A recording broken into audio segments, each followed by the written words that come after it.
शंकरं शंकराचार्यं केशवं बादरायणः सूत्रभाष्य कृतौ वंदे भगवन्तौ पुनः पुनः।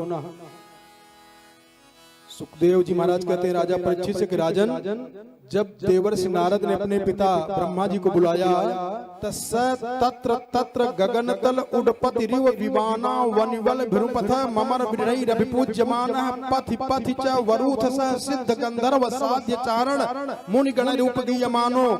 कहा जगह जगह पर सिद्ध चारण गंधर्व एकत्रित होकर के ब्रह्मा जी की पूजा कर रहे हैं। जगह जगह पर ब्रह्मा जी की पूजा किए, बहुत सा सम्मान के साथ जब आए जहाँ यज्ञ का अनुष्ठान हो रहा था और प्रियव्रत यजमान बने हुए थे, नारद जी आचार्य बनकर के मंत्र दीक्षा देने वाले थे, ब्रह्मा जी पहुंच गए और ब्रह्मा जी ने प्रियव्रत को समझाया कि बेटा इतना कठिन व्रत तू क्यों कर रहा है। कहा भगवत प्राप्ति के लिए। तो कहा भगवान की प्राप्ति कैसे होगी तू जानता है। कहा यही जानता हूँ कि मैं अगर घर में परिवार में रहूंगा, विवाह कर लूंगा तो पत्नी में फिर बच्चे हो जाएंगे, बच्चों में मन लग जाएगा, भगवान में मन लग नहीं पाएगा, तो कैसे भगवत प्राप्ति हो पाएगी।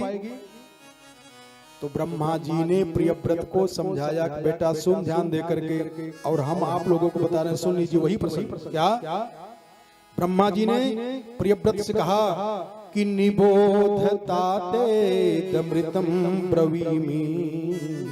बेटा तुझको मैं बहुत सुंदर बात बता दे रहा हूँ।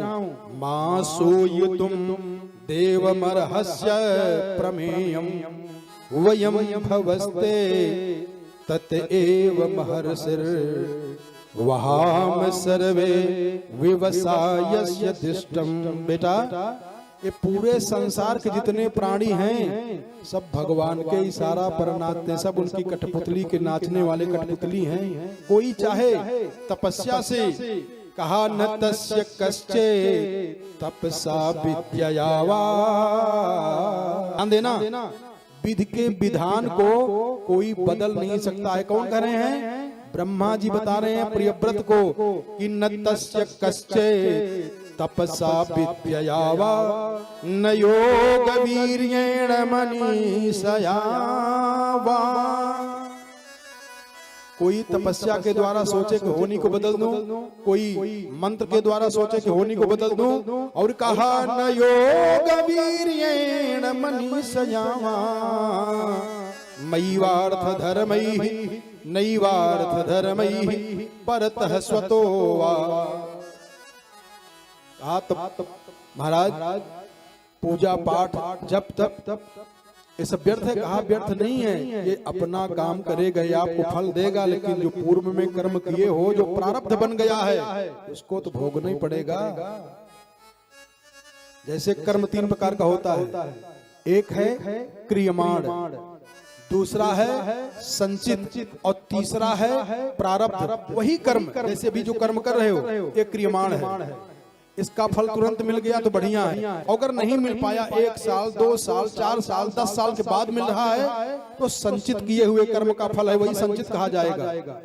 और आपने मानो ज्यादा सत्कर्म कर दिया और आपके कुकर्म का जो परिणाम दुख है नहीं मिल पाया किसी कारण बस मान लो, तो अगले जन्म में मिलेगा, वो प्रारब्ध बन जाएगा, उसको तो भोगना ही भोगना है, कोई बचा नहीं पाएगा, पक्का है भोगना पड़ेगा।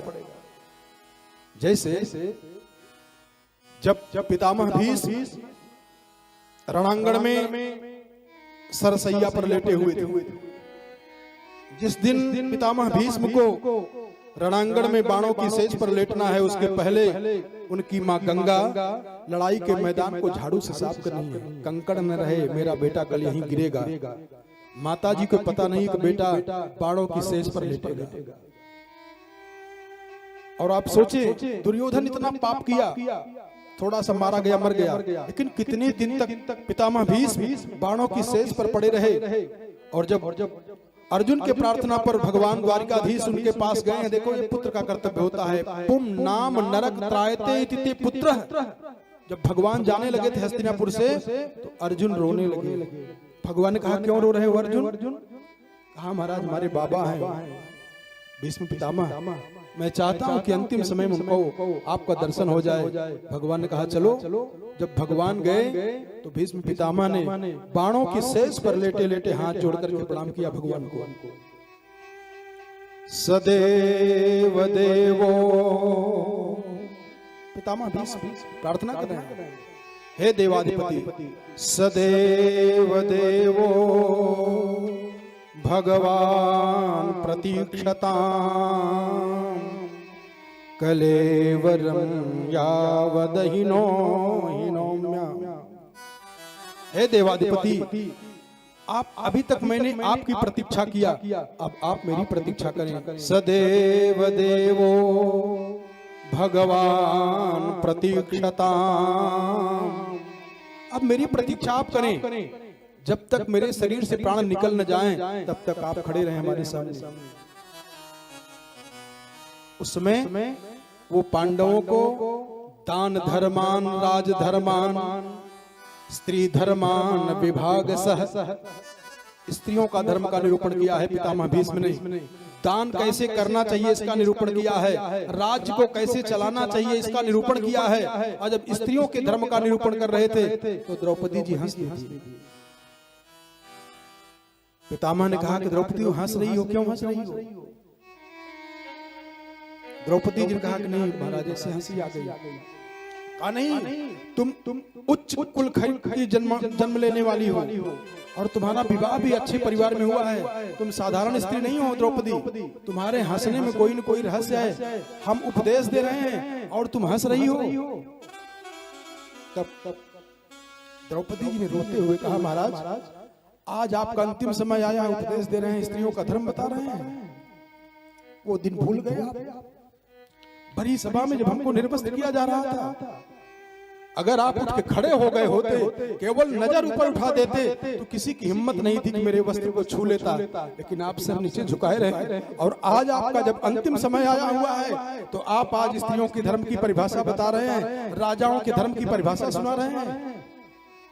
अर्जुन ने इशारा किया कि इनका अंतिम समय चल रहा है, ऐसी कोई बात मत बोलो जो उनको ठेस लग जाए।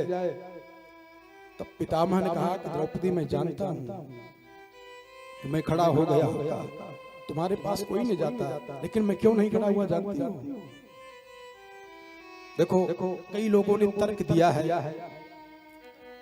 वो आमिष भोजन करने वाला वृद्ध गिद्ध जटायु सड़ा हुआ मांस खाता है, लेकिन अंतिम समय में भगवान की गोद में गया है वो। और ये पितामह भीष्म हस्तिनापुर की रक्षा के लिए गंगा पुत्र हैं ये, इनको अंतिम समय में बाणों की सेज पर लेटना पड़ा है। ये दोनों में अंतर क्या है? वो वृद्ध गिद्ध जटायु सड़ा हुआ मांस खाता है, इसका भाग्य जरा देखिए, मरते समय भगवान की गोद में गया हुआ है, और पितामह भीष्म बाणों की सेज पर लेटे हुए हैं। क्या अंतर है? कुछ लोग तर्क देते हैं कि द्रौपदी रो रही थी, पितामह भीष्म बचाए नहीं, उसके पाप के कारण को बाणों की सेज पर लेटना पड़ा। और वो वृद्ध गिद्ध जटायु आमिष भोजन करने वाला, सड़ा हुआ मांस खाने वाला, भगवती भास्वती त्रिपुर सुंदरी राज राजेश्वरी जनक दुलारी, भारत की जो आराध्या है, भारत की जो संस्कृति है, उनका जब अपहरण कर रहा था दशकंधर, संसार में किसी की हिम्मत नहीं थी कि रावण के खिलाफ बोल दे, सोच ले। समस्त देवता कांप रहे थे, लेकिन ये जटायु रावण को पंडित जी नहीं कहा, रावण को विद्वान नहीं कहा, रावण को ब्राह्मण नहीं कहा, अरे कहा रे रे दुष्ट, अरे ठाढ़ की न होई, ए दुष्ट रुक जा, मैं आ रहा हूं। और यहीं से राजा दशरथ की मित्रता प्रमाणित करती है ये कथा से। और सीता जी को क्या कहा जानते हो? सीते पुत्री, बिटिया कहा है।